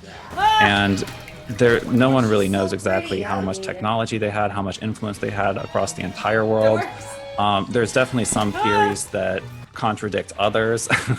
There's a Russian historian and mathematician, Anthony Fomenko, who has really in-depth theories on it, and a lot of other things in history, saying all our history is basically like jumbled and mixed up. And I've heard theories ranging from that every state capitol building in the United States is actually from a previous civilization. Now, some people would say that was Tartaria. Some people might say that it's something even older, like something more like Atlantean civilization. So that's a big question, and it's definitely, if you look at these state capitol buildings in every single city across the entire world, not even in America, like in Australia, all over the world, the state capitals are this very specific type of architecture that it's not completely clear how they could have built these things like in the 1850s when they say they built them. All right. Without having engines, oil, cranes, forklifts, just using horses pulling stones. It's a little bit stretches your imagination. So there is definitely some big questions still in history that I don't have answers to, but Tartaria is a part of the puzzle. And I think it's really interesting that Tartaria has come into the consciousness of so many, I'll call them conspiracy theorists, but let's just say truth seekers, since the Trump administration. And I think that the timing of this is not just coincidental, that it has to do with the Great Awakening and a bigger part of humanity at least seeking to discover our true history. Now, in your research of Tartaria, did you come across flying carpets at all? Because I came across that and I'm like, is this real? Did you come I across have that? not exactly come across that, no. Okay. I mean, I feel like that would be more like an ancient Persian history, but who am I to say? Well, exactly. 69 on it. I was a historian in my undergrad, and what I learned right off the bat was, and it's true today, and it's just as true as today as it was then. Fake news. All the history I was reading was just a bunch of fake news. It was written by the winners, or it was yellow journalism, and it was just like they have today, fake news. And it was easily more controlled then than now because you didn't have the internet. So history is fake news. what? Yeah, we'd really have to get into the Vatican Again? archives to really know With another 10. exactly. Yo, At least, what? not even you wouldn't even know exactly what happened, Crazy. because when I was researching the Killing the Khazars, game right now. there's pretty much 2 accounts of them, and they're both by their enemies. There was accounts from like Georgians, who's a country nearby, and I think accounts from another country off to the west. And so, these are both their enemies. They're both giving them portraying them as very dark, evil people. And so probably both those depictions are a little bit biased, and there might have been good and bad Khazars, but it's a piece of the puzzle. Can you please stop spamming? Now on the Cult of Baal map, we're going from from the Templars and the Khazars to Switzerland. Now this is where this blew my head open. I started to research on your Cult of Baal page. There you've got links and articles where you did all the research and all this. This one blew my mind. 10 reasons why Switzerland. Oh, he means gifted subs. I couldn't believe this. We think Langley, Virginia is, but no, Langley. I thought he came into chat and was like, "Did you miss me, Amaranth?" I'm like, it's like they're dude, America you gotta takes chill. the blame for everything that that is happening in Switzerland. Thank you. I couldn't believe that. I'm like, and it makes so much sense, right? Since Switzerland's been peaceful for 500 years, you got the armies of Hitler and Napoleon, all these great battles going on. Nobody touches them. It makes total sense that they're running the whole operation. Central Intelligence Agency. It's right in the middle of Europe. I couldn't believe that. It does definitely seem like that to me. And that article you mentioned, I'm really glad that link still works, because some of those links on the Cult of Baal bibliography page have definitely been disabled. I think one of my really good links about the Jesuits is already disabled, but I'm glad that one still works. The 10 reasons why Switzerland's the home of the CIA, and then the YouTube video called The Pharaoh Show, made by Sean Ross, who has a few different channels. Gayuri, Chatsafrats, and the Central Intelligence Agency is the name of his actual channel, is another one. He has a few really good documentaries he's made about Switzerland, and he is like ground crew there, walking all over Europe as a sort of like a hitchhiker, vagabond type character. That's funny. Somehow also doing YouTube videos, but that's a little bit strange, but appreciate his work. And the Pharaoh Show, that YouTube video will really give you the full spiel on why Switzerland is so important, their history, who they really are, how they're connected to the pharaohs of Egypt, surprisingly, and obviously the Templars as well. And the other really good one that he's done is called Octagon Empire of Darkness, I believe. Between those 2 documentaries, you will understand very quickly the importance of Switzerland in all of this. And that's a topic that will get your YouTube feed cut. Like, no one wants that to become a topic on the table. And I knew before, I always knew that Geneva was very important in the bigger scheme of things, that these international organizations such as the UN, the WHO, the IMF, that these were central in how the world was being manipulated.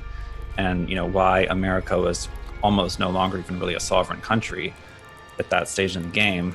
And when I watched those videos about Switzerland, I really understood a lot deeper why it's not just these agencies and organizations decided to be located in Geneva randomly.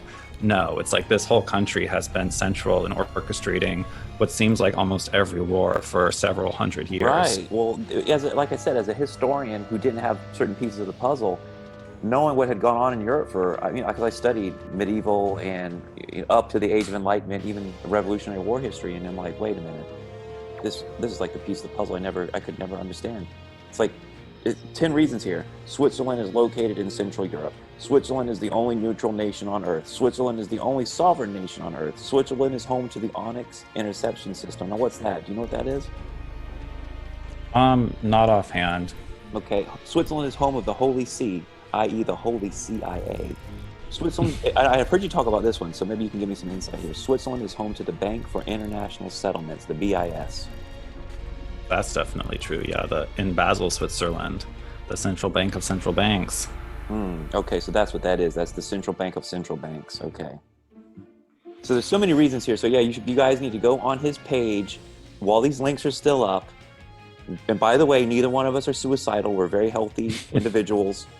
I feel like we can talk about this because when I saw the Q stuff, I said, well, Hillary's going down, so I could talk about this now. They're not gonna do the wet works on me, so I can talk about it. That's why I feel confident now, being so vocal about it.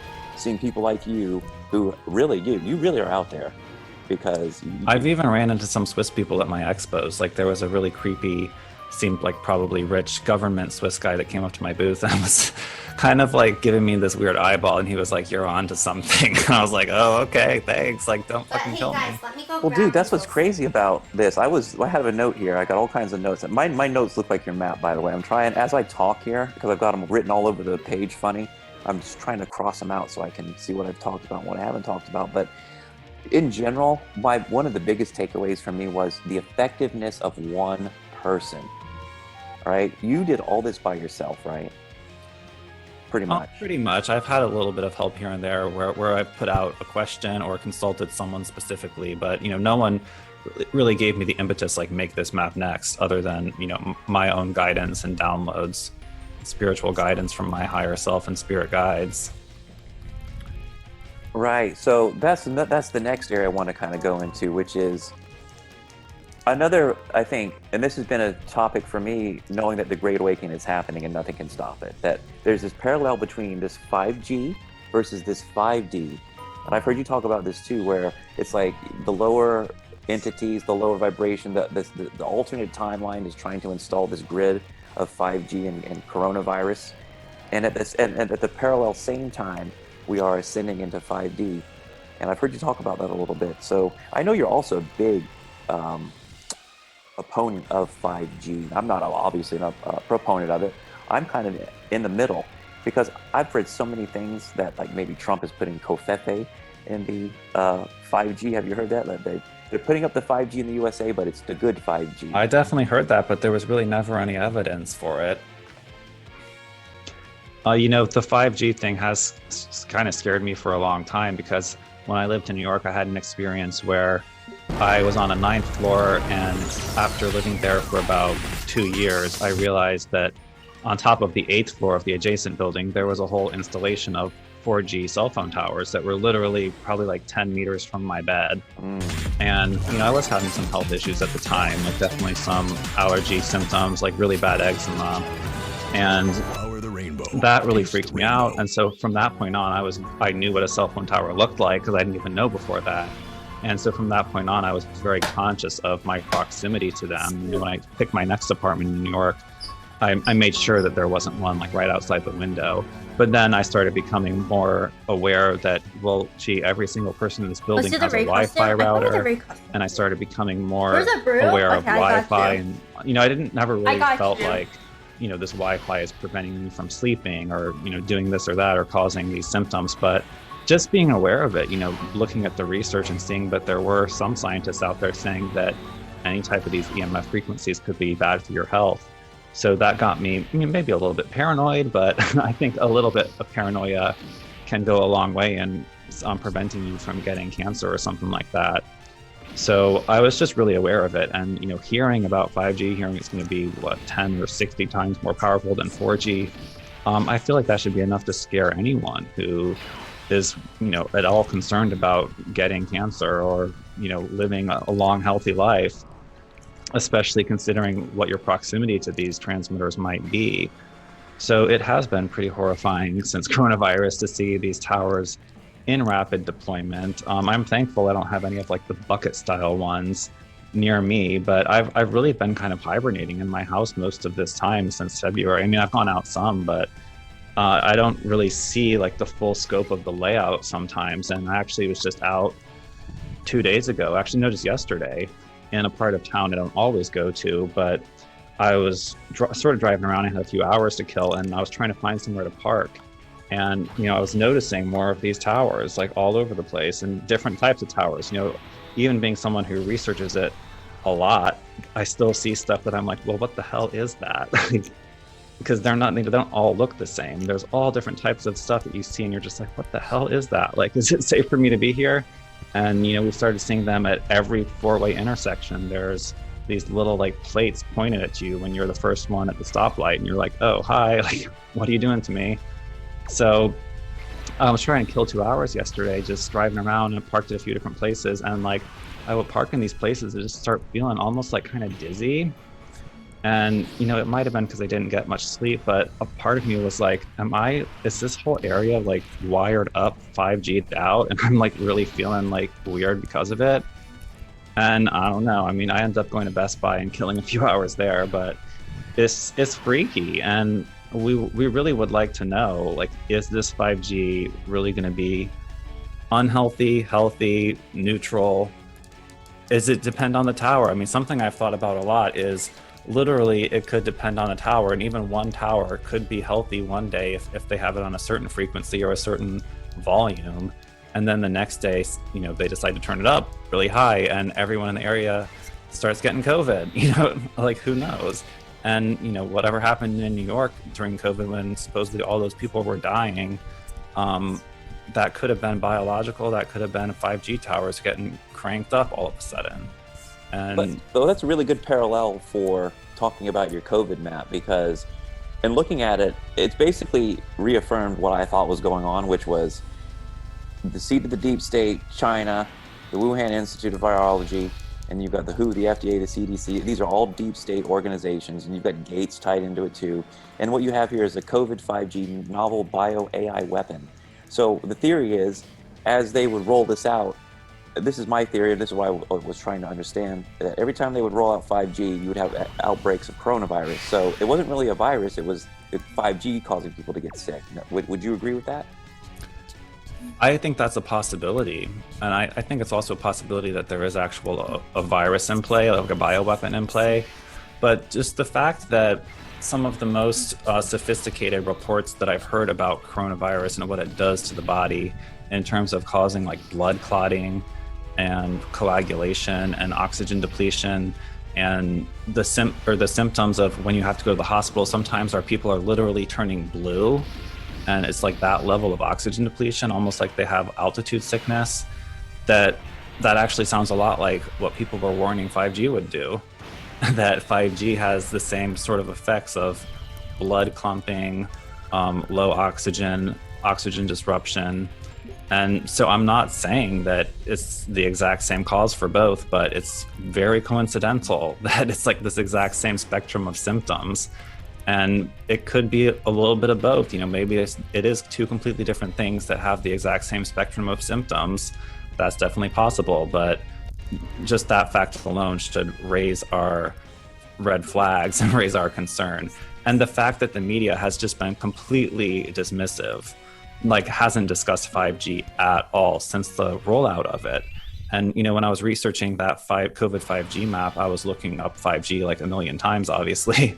And the main thing I was finding was a ton of articles from a previous year, the last year, 2008 or 2019, of all these different cities and districts protesting of the rollout of 5G in their area. And, you know, all of these articles were sort of like inconclusive in the end, and then it sort of just drops off and everyone stopped talking about it. And then we have the COVID thing that completely takes over the news. So I had a little bit of burst of articles about how the England people were like burning down their towers, their 5G towers, for a little while. And that's kind of died out too. So it's just very concerning and interesting. And I hope one day we'll really know what happened with COVID. And, it's hard. It's really hard because you look at your poster here and it's just so many things. And one of the most interesting ones is that you got a direct line down that says it's a smoke screen for the 5G rollout. That's the COVID 5G. It's a smoke screen. And I thought that too. I think the coronavirus is about the deep state making a play at the election, meaning they're not going to be able to do anything else outside of a war. And they're not going to do that, or they can't do that because the Patriots are in control. And so this is all they can do. They can release something from China, which Trump stopped to a degree by shutting the borders down. So they didn't get their narrative to go the way they wanted, meaning they didn't infect enough people, but they've still controlled the media, and they have blackmail politicians and politicians that are in on it that are going to play the game. And because of that, you have what we have now the past 7 months, which is just insanity. Half the states are like Florida is like, we're not having it. We don't believe it. We want to get back to business. And then you got deeply left states like California, which are completely shut down. And then another interesting thing, it was on one of your memes, and I think you deleted this meme, but it was an interesting concept. Probably. It was an interesting concept that I think is going on that nobody's reporting on, which is an exotic weapon war between the U.S. and China. That's what I was about to mention. Yeah. That, you know, it's weird. COVID started almost the same day as we signed that trade deal with China, the new Trump trade deal with China, part 1. COVID started. And there's been so much, first people were saying that COVID was a bioweapon from China against the US. And then we saw the US, or we saw all these flooding in China, the whole city of Wuhan flooded. And to me, that rang as that the US is using weather warfare on China. And then we see these hurricanes in the US and all these fires in California. And, that rings as maybe China's doing weather warfare on us.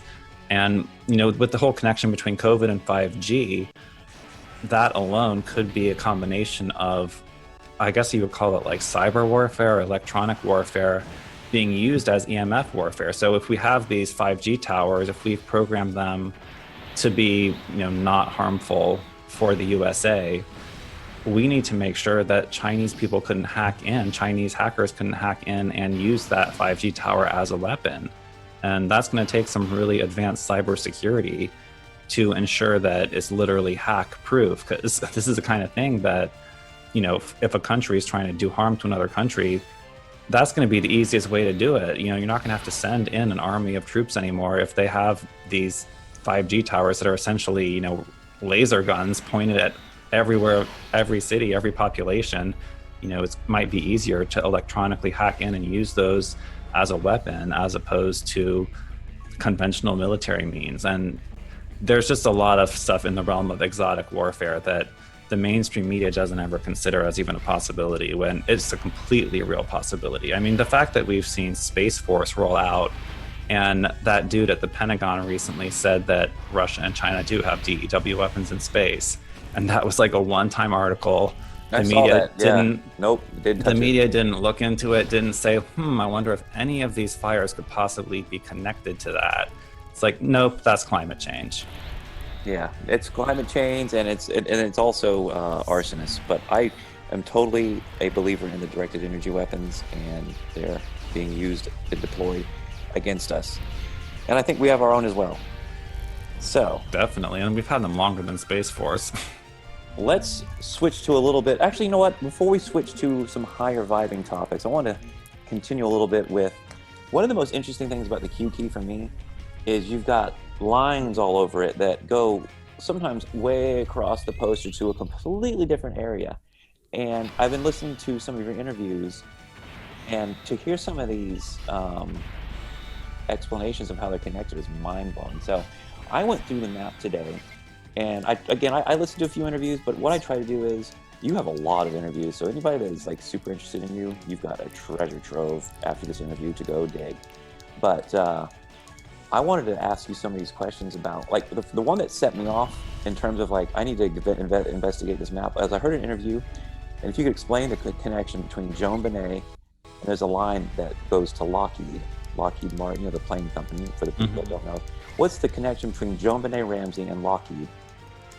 The connection there was her father, and her father was working at Lockheed Martin at the time, and I think in some kind of a transition role, like either getting a promotion or leaving, I forget exactly, but it's something to do with her father was definitely working with them, and that her death happened around the time of a big transition for him with that company.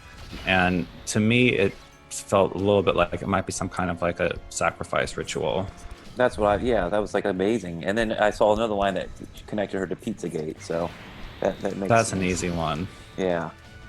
Do you believe that that picture with her and Ghislaine Maxwell is real or doctored? I have no idea about that, to be honest. There's probably a lot of women that have that type of short black haircut, but you never know. Yeah.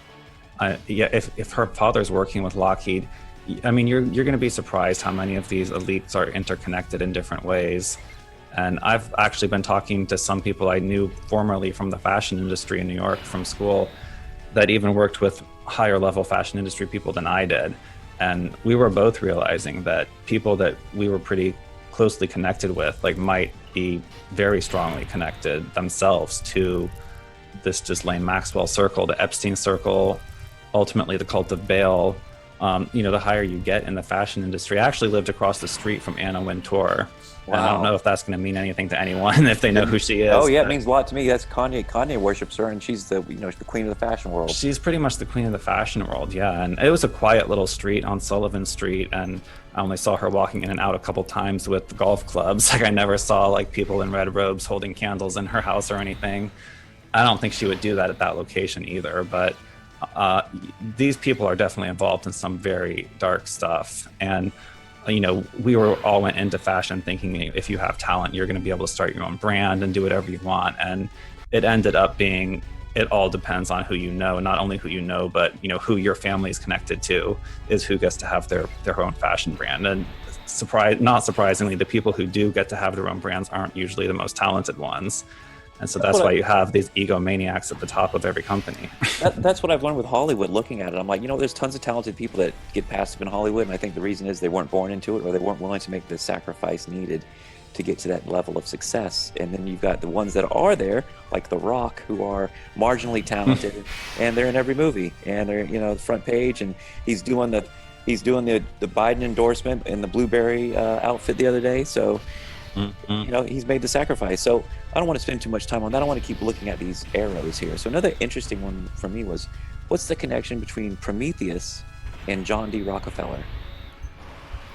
Well, the big connection there is that there's a huge Prometheus sculpture in the Rockefeller Center in New York. So there's obviously some level of worship going on. I mean, these people claim to be Christians, I'm pretty sure. And, they continue the tradition of Greek sculptures, including the mythology. So that's just showing that they have spirituality that is occulted, which means hidden. Right. Me and you, I think, have a very, very similar take on Stanley Kubrick, the moon landings, that they were real. Sorry, one other thing I'll say about Prometheus before we go on is that archetype is actually parallel to Lucifer, Loki. It's on the energy map. It's like the one who gave enlightenment to humanity. So he has a deity archetypes that are parallel to several that are well-known occult figures. Thank you for tying that in, because that is true. He is the light bearer as well. So the next one was Stanley Kubrick, and before I got into the connection on the map here, I did listen to an interview where you talked about your moon theories, and I think they're very similar to mine, which we went and we couldn't show what really happened, which is why we had the filmed footage, so it was faked, but it was real at the same time. I do think you're a believer in the secret space program, right? And the USAPs and all that. Oh, yes. Yeah. So you think that there's a public space program and a private space program? Yes, I would say so. Cool. So my next question is, because I'm a big Stanley Kubrick fan, this caught my eye. You've got Dream Steel. I didn't even know what that was. I had to look that up. And then it's connected to the monolith in 2001. So why don't you tell me what the Dream Steel is, in your opinion? So the Dream Steel ties into some of the theories of how ancient Egypt is connected to Freemasonry, and this really important pharaoh, Akhenaten, who founded the religion Atenism, which is pretty much the original model for monotheism. I think it was the first real monotheistic religion that's been documented in the civilization of humanity.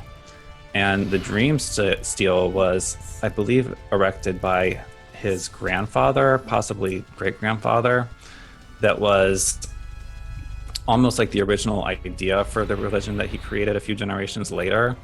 It's the pharaoh Tutmosis I'm going to say. I'm pulling up a lot of memory here. I'm impressed. But yeah, Tutmosis supposedly had been driving out the Hyksos, and he fell asleep near noon on the Sphinx and had a dream, basically where like a monotheistic god contacted him, or he saw all the Egyptian gods like merge into one. And so he created this stele, which is basically, I guess for Westerners, I would describe it as like a tombstone, but more as like to document a historical event. A lot of these steles were made in memory of victories in battle, and this one was kind of more of like a spiritual stele. And they put this stele right between the feet of the Sphinx. And so to have this it's almost like a tablet of God, really. It's like, I would compare it to those tablets that Moses brought down from Mount Sinai, that it's a tablet that's like a vision of God. And I was always really drawn to the Sphinx. Like, for some reason, I found the Sphinx to be like one of the most mysterious things in the world. And I had heard some, whispers on ancient aliens that it's really tens of thousands of years older than people say it is. Yeah, it's a lion's head, not a pharaoh's head. Yeah, that it was originally a different head on it. The constellation Leo. So yeah, I've always just found the Sphinx really intriguing. So to find out, I didn't even know that stele was there in between his legs. I didn't know it either until I saw that. I said, what the hell is a dream stele? Yeah, it's really interesting. It looks like the monolith on 2001, except it's not black. Yeah. So, I mean, I wouldn't say there's like a direct connection to that monolith, but it's a similar kind of concept that this stele ended up being planted on the planet, by a pharaoh. It didn't come from outer space, or maybe the idea did come from outer space, but... Well, and a monotheistic religion and monolith. Oh, yeah, that's a good point, yeah. Well, I thought that's where you were going with it. I'm like, monolithic, the one God religion, so...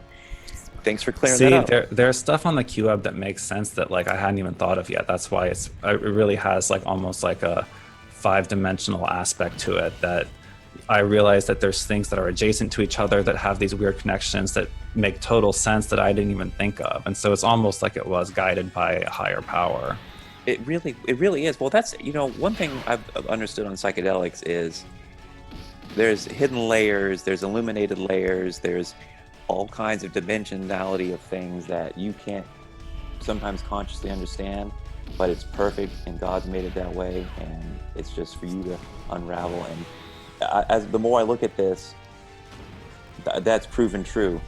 So I couldn't believe that. I'm like, wow, that looks like the monolith. I didn't even know I did not know that thing even existed between the legs or the feet of the Sphinx. So that was a new one for me. Yeah, it's interesting. And it's, if you read the translation of what's actually on it, well, half of it's missing because it's been, sandblasted off over the years. But it really takes an astute analyst to really explain what this deal is actually saying. But it is pretty much the foundation of the Atonist religion, Atonism. So, switching gears here, I'm still on the topic of these arrows. The next one I found fascinating was the Khazars, the 13th tribe, and then it's got a long arrow to the Rothschild Bank. Are they the Khazars? That's what everyone says. Everyone says that the Rothschilds are the Khazars, that, there's the Ashkenazi Jews and the Khazarian Jews, and the Ashkenazis were like the original Hebrews, and the Khazars were the ones who converted, who are this more like warlike, Mongolian, like Attila the Hun derived peoples, and that all these banking Jews came from that sort of bloodline. Right. That explains it. So thanks for clearing that up.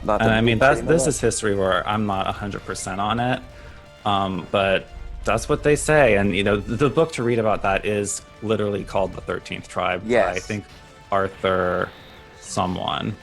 But you can look that up. People will say it's completely anti-Semitic, but it's just like you're not allowed to say anything about these people. So, well, exactly. And I think when you talk about something, if you can come from a space of truth and love, which we are, we're not about.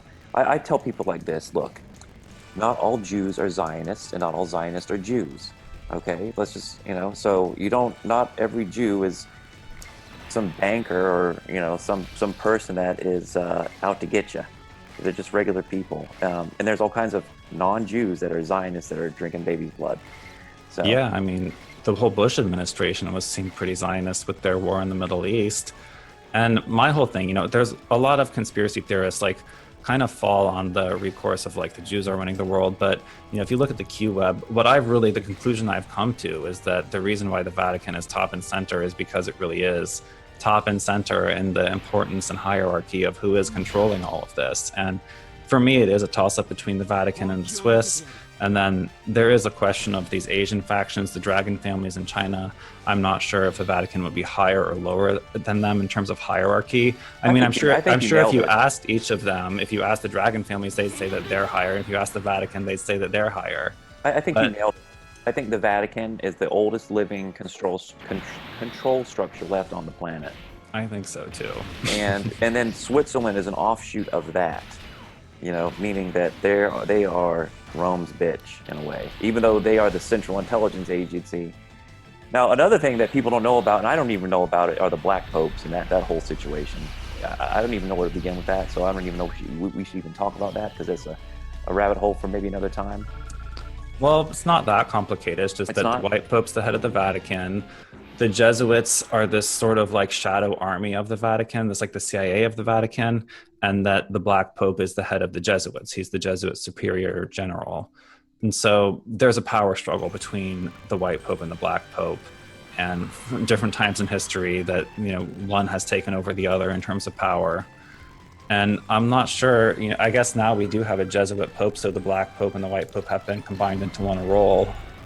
Theoretically, I mean, the white Pope is not actually, there is a different Black Pope at the moment that's the leader of the Jesuits.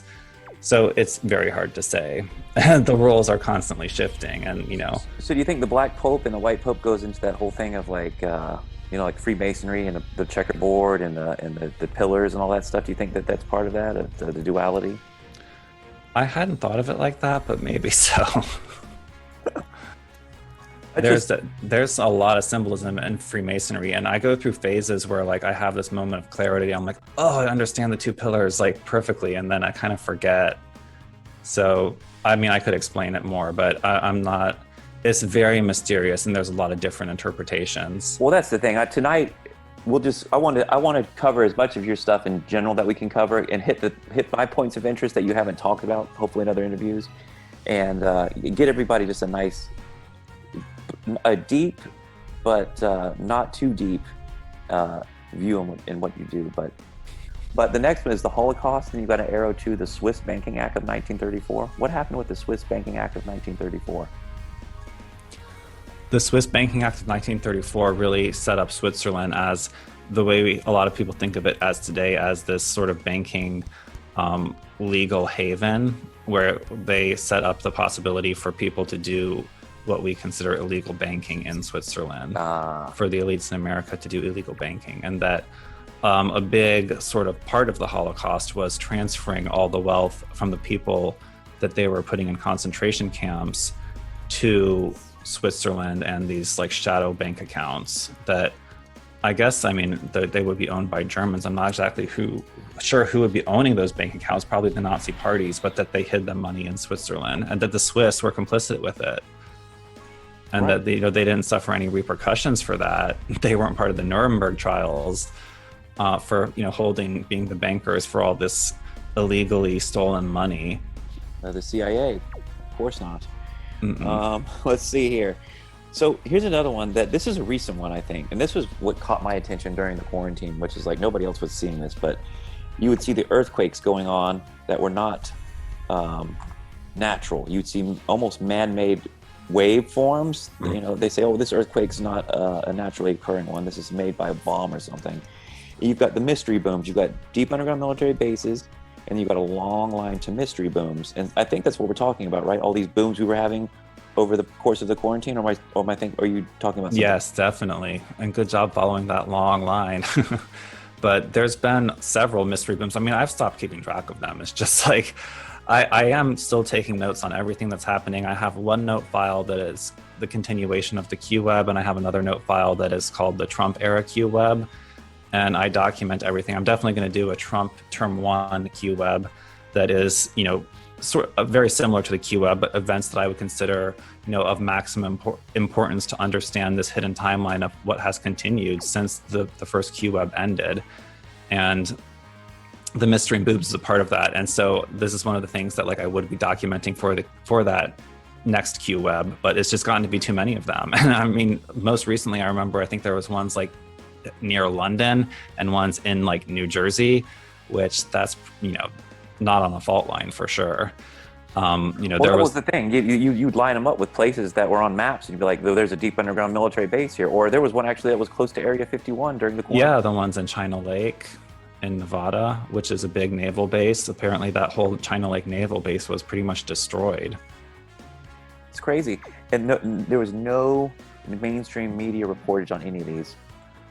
No, we talked about that on New Templars, I remember, because some of the other New Templars lived very close by, and they were like, well, what happened? Like, were there casualties? They even talked to people who worked there, and I'm pretty sure there were some casualties, and it just wasn't really reported. Yeah, I had people on Instagram sending me videos of smoke coming out of the ground, and I had people that were saying that they were knowing people in the military that were giving them just small bits of intel saying that these things were actually happening.